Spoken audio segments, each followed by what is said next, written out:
السلام علیکم ورحمۃ اللہ وبرکاتہ. شیخ ابو تراب صاحب څنګه جوړې صحت قلی الله تعالی خیرونه برکتونه درکړي. الله دې جنت نصیب کړي سره زموږ د ټولو مسلمانانو او زما دعا سلام قبول کړه.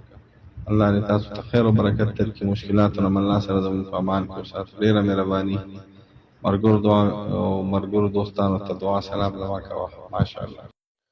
وعلیکم السلام ورحمۃ اللہ. مفتی صاحب گوهر علی شاه، الله سبحانه وتعالی دې تاسو حفاظت وکړي. خوشاله شوم اواز مې دلته واورېد. والله سبحانه وتعالی دې موږ تاسو په قرآن او حدیث باندې هغه راجمع کړي. الله سبحانه وتعالی دې تاسو ناراضي شي او دغه د پوره علم مسایل اختلاف د ټولو علماو په منځ کې خو نور د یو بل عزت د یو بل احترام دا لویه خبره. تاسو مشران یې وئ او الله سبحانه وتعالی زموږ د سر نه مه کموه او رب العالمین دې موږ تاسو ټول په قرآن او حدیث باندې روان کړي. الله دې تاسو ژوندي لري او ډېر خوشاله شوم چې ستاسو اواز مې واورېد. بارک الله فیکم.